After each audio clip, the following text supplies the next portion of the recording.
Sir யாரு போன்ல? அது சிவான்னு என் சென்னை பிரான்ச் ஆடிட்டர்.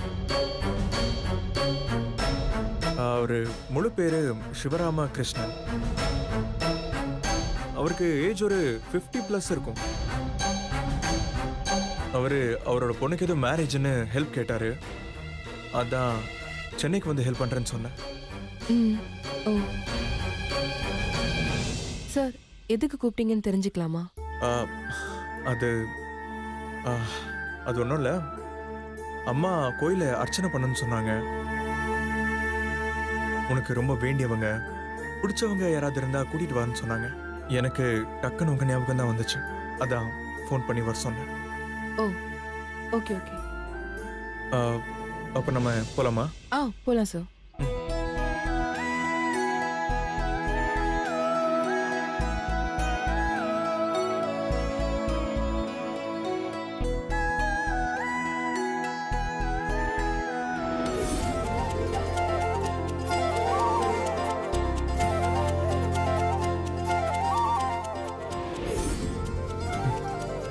சக்தியை கல்யாணம் பண்ணிக்கணுங்கிறது என்னோட ஆசை. இந்த ஆசையை நான் எப்படியாச்சும் நிறைவேற்றணும்.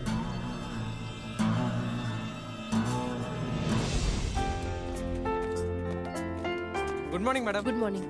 Good morning madam. Good morning madam. Good morning.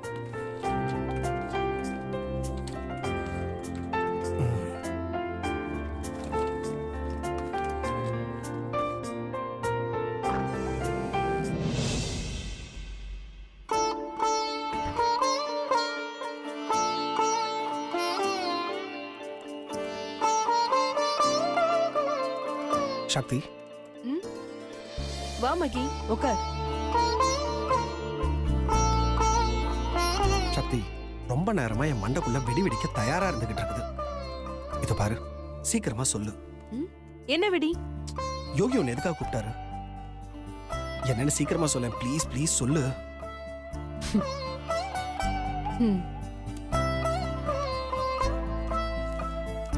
Watts this?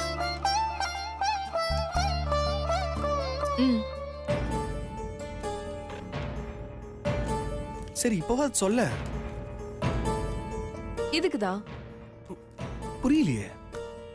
கோயிலுக்கு சாமி கும்பிட வர சொன்னாரு. சாமி கும்பிடவா? ஆமா. எனக்கு என்னமோ அப்படி தோணல. எப்படி தோணல? இந்த பார், தேவையில்லாம நீயா கற்பனை பண்ணிக்காத. அவரோட அம்மா கோயில் ஏதோ பூஜை பண்ணணும்னு சொல்லிருக்காங்களாம். உனக்கு தெரிஞ்சவங்க யாராவது வர சொல்லுன்னு சொல்லிருக்காங்க. அதனால என்ன அவரு கூப்பிட்டாரு. அங்க எவ்வளவு பேர் வந்தாங்க? கோயில்ல நிறைய பேர் இருந்தாங்க, நான் கவுண்ட் பண்ணல. ஐயோ சக்தி, நான் கோவிலுக்கு வந்தவங்கள கேட்கல. யோகி அம்மா பண்ண பூஜைக்கு எவ்வளவு பேர் கலந்துக்கிட்டாங்கன்னு கேக்குறேன். நான் மட்டும்தான். கன்ஃபார்ம். அப்ப நான் சொல்றதுதான் சரி. எனக்கு என்னமோ அப்படி தோணல. அப்படி பேசணும்னு நினைச்சிருந்தா இன்னைக்கு அவர் என்கிட்ட தனியா நின்னு பேசிருக்கலாம்ல. அப்படி எதுவும் என்கிட்ட அவர் பேசலையே. இன்னைக்கு வேணா அவர் பேசாம இருந்திருக்கலாம். கண்டிப்பா ஒரு நாளைக்கு உன்னை பர்சனலா கூப்பிட்டு அவர் பேசதான் போறாரு. நீ வேணா பாத்துக்கிட்டே இரு. அது அப்ப பாத்துக்கலாம். என்ன பேசினாலும் கவுண்டர் கொடுத்துக்கிட்டே இருக்கிறா. அப்போ நான் கிளம்பிட்டா? சரி, வேலையை பாரு மகி. வேலையை பாரு நீயும்.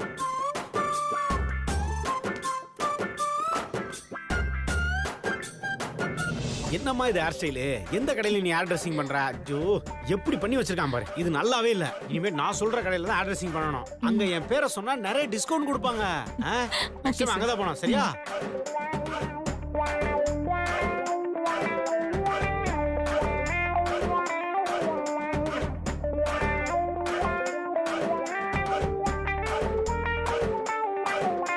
ரன்பீர், இங்க வா. சரி, நீ போய் வேலையை பாருமா. தம்பி பாஸ் கூப்பிட்டீங்களா? சார் என்ன பண்ணிட்டு இருந்தீங்க? அதுவா தம்பி பாஸ், உங்க கேபின் கண்ணாடி கொஞ்சம் அழுக்கா இருந்துச்சு, தான் தொடச்சுக்கிட்டு இருந்தேன் தம்பி பாஸ். இல்லையே, வேற ஏதோ பண்ணிட்டு இருந்த மாதிரி இருந்துச்சு. என்ன தம்பி பாஸ் நீங்க? அதெல்லாம் இருக்கட்டும், என்னை எது கூப்பிட்டீங்க அதை சொல்லுங்க. ரன்பீர், எனக்கு ஒரு ஹெல்ப் பண்ணுமே. என்ன தம்பி பாஸ் சொல்லுங்க. இல்ல, எனக்கு தெரிஞ்ச ஃப்ரெண்ட் ஒருத்தருக்கு வேலை ஒன்று வேணும். ஐயோ ஐயோ, என்ன தம்பி பாஸ் நீங்க காமெடி பண்ணிட்டு இருக்கீங்க? தம்பி பாஸ், இது உங்க ஆபீஸ், இங்க நீங்க தான் முதலாளி, அதை மறந்துட்டீங்களா? என்கிட்ட போய் உங்க ஃப்ரெண்டுக்கு வேலை கேட்டுட்டு இருக்கீங்க, அதுக்கு போய் ஹெல்ப் கேட்டுட்டு இருக்கீங்க. ஐயோ ஐயோ, எனக்கு சிரிப்பா வருது தம்பி பாஸ். யோ, நான் ஏதாச்சும் சொல்லிட போறேன்யா. ஏன் ஏன் ஏன் ஏன் இவ்வளவு டென்ஷன் ஆகுறீங்க? பின்ன என்னையா, நான் என்ன இந்த ஆஃபீஸ்லயே வேலை கேட்டேன்? பின்ன யோ, உனக்கு தெரிஞ்ச ஃப்ரெண்ட்ஸ் ஆஃபீஸ்ல ஏதாவது வேலை இருந்தா சொல்லுன்னு சொன்னேன். அப்படி தெளிவா சொல்லுங்க தம்பி பாஸ். ஆமா, எனக்கு ஒரு டவுட்டு. என்ன? நம்ம ஆபீஸ் இருக்கும்போது எதுக்கு வேற ஆபீஸ்ன்றேன்? ரன்பீர், ஃப்ரெண்ட்ஸ் எல்லாம் வேலைக்கு வச்சா எப்படி ரன்பீர் வேலை வாங்க முடியும்? அதான். சரியா சொன்னீங்க தம்பி பாஸ். ஃப்ரெண்ட்ஸை புருஷனாலாம் வீட்டு வேலை வாங்கலாம், ஆனா ஆபீஸ் வேலைலாம் வாங்கவே முடியாது. அது சரியாகவும் வராது. சரிங்க தம்பி பாஸ், நான் என் ஃப்ரெண்ட்ஸு கிட்ட எல்லார்ட்டையும் கேட்டு வேலை இருக்கான்னு சொல்றேன் பாஸ். ஓகே. ஆனா ரன்பீர் கொஞ்சம் அர்ஜென்ட், அதான். புரியுது, உங்க அர்ஜென்ட் எனக்கு புரியுது தம்பி boss. I will try my best level. Okay தம்பி பாஸ், நான் வரேன்.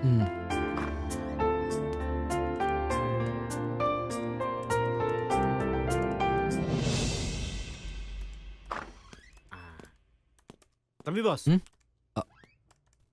என்ன ரன்பீர்? உங்க ஃப்ரெண்டுக்கு வேலை வேணும்னு கேட்டிருந்தீங்கல்ல? ஆமா. என் ஃப்ரெண்டோட கம்பெனில அக்கௌண்டன்ட் ஜாப் ஒன்று வேக்கன்ட் இருக்கான். அது ஓகேன்னா நீங்க கால் பண்ணி பேசி பாருங்களேன். இந்தாங்க தம்பி பாஸ்.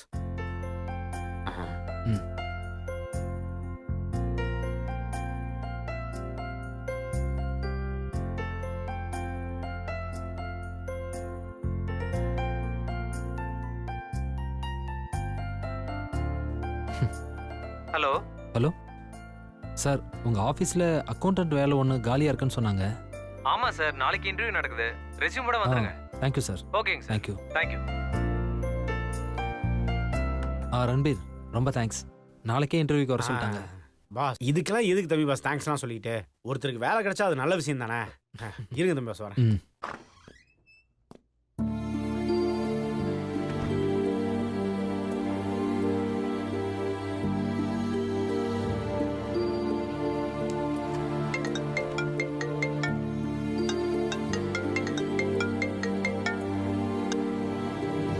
சொல்லுங்க சுந்தர். ஐஷு, நீ வேலை கேட்டிருந்தல்ல? ஆமா. நாளைக்கு இன்டர்வியூ. என்ன ஜாப்? அக்கௌண்டன்ட். ரொம்ப தேங்க்ஸ் சுந்தர். நாளைக்கு எங்க போகணும்? நான் உனக்கு எல்லா டீட்டெயில்ஸும் வாட்ஸ்அப்பில் அனுப்பி வைக்கிறேன். ம்.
நீ இல்லாம எனக்கு லைஃபே இல்லை மீனாட்சி.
ஏங்க தள்ளி உட்காருங்க. தள்ளி உட்காருங்கன்னு சொல்றேன்ல. இன்னைக்கு வேணாம் மீனாட்சி ப்ளீஸ்.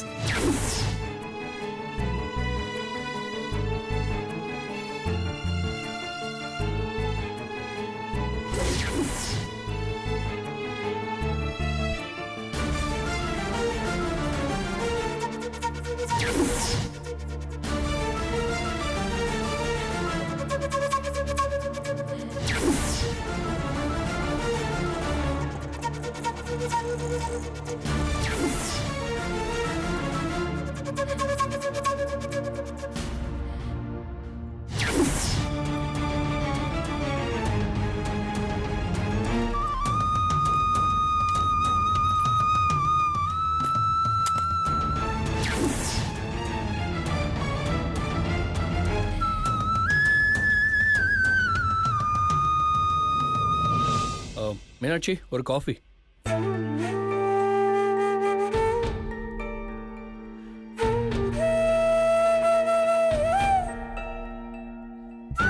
மீனாட்சி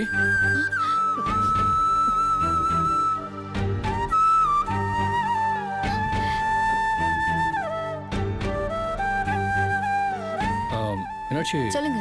ஸ்ட்ராங்கா ஒரு காஃபி கேட்டேன். இதோ போட்டு தரேன். மீனாட்சி ஆ? என்னங்க ஆச்சு உங்களுக்கு? ஒன்றும் இல்லைங்க. இல்லைங்க ஏதாவது பிரச்சனையான்னு கேட்டேன். அதெல்லாம் ஒன்றும் இல்லைங்க. நீங்க ஹால்ல போய் உட்காருங்க, நான் காஃபி போட்டு கொண்டு வரேன். சரிங்க. ம்.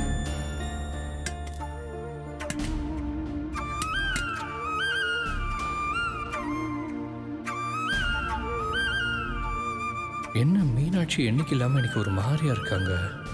ம், தம்பிக்கு ஏதாவது பிரச்சனையா? என்னவா இருக்கும்?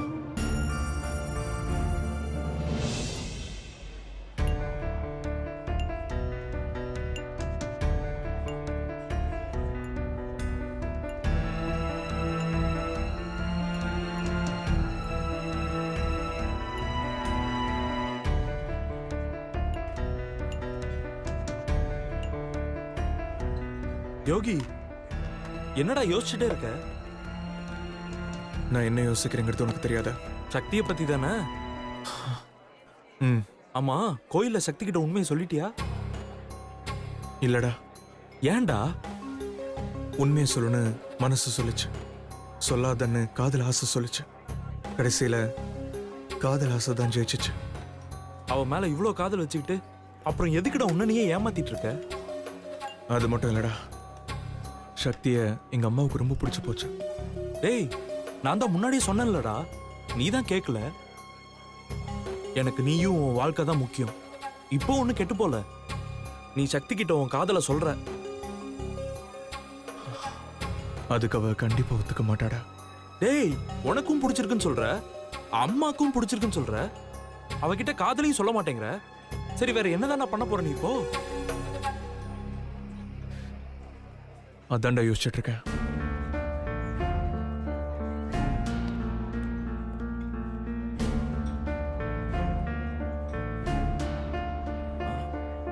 ஏண்டா, பேசாம இப்படி செஞ்சா என்ன?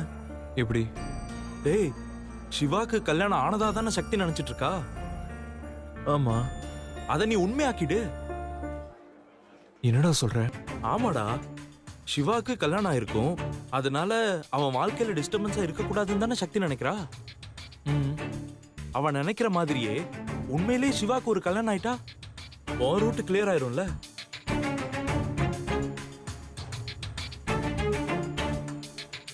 அதுக்கப்புறம் அவகிட்ட உன் காதலை சொல்லவோ இல்ல கல்யாணம் பண்ணிக்கவோ உனக்கு எந்த தடையும் இருக்காதுல்ல. அது மட்டும் இல்ல, சக்தியும் எவ்வளவு நாள் தான் தனியா இருக்கிறதுன்னு உன்னை கல்யாணம் பண்ணிக்க சம்மதம் சொல்ல போறா.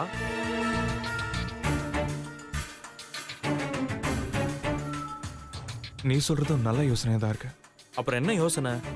உடனே சென்னைக்கு போ, சிவா வீட்டுக்கு போய் நல்ல மாதிரி பேசி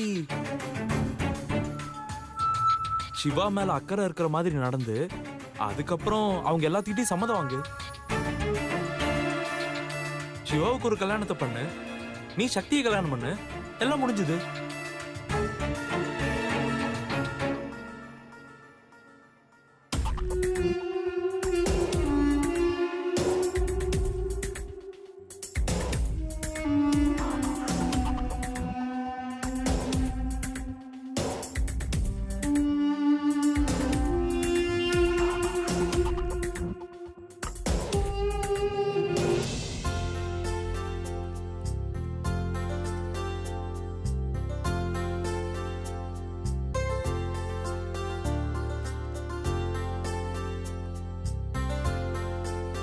மில்கி மேன் உங்க அம்மாக்கு கல்யாணம் பண்ணி வச்சுட்டா அவர் உன் கூட இருப்பார்ல. அது மட்டும் இல்லாம உனக்கும் உன் மேல அன்பா பாசமா இருக்கிற அப்பா கிடைச்சிருவார்ல. நந்து சொன்ன மாதிரி அம்மா கிட்ட கேட்டு பர்மிஷன் வாங்கிட வேண்டியதுதான்.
புகழ்குட்டி எங்க இருக்காரு?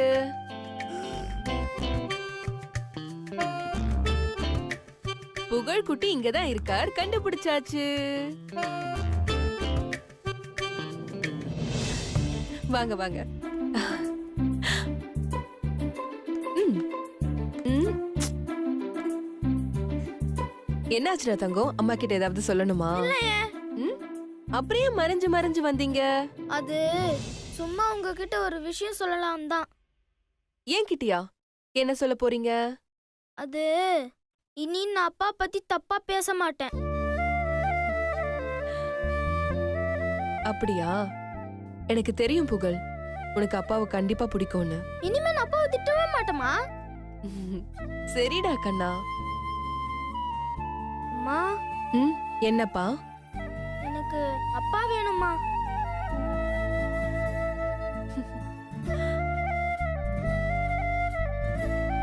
ஆனா அவரால வர முடியாதே.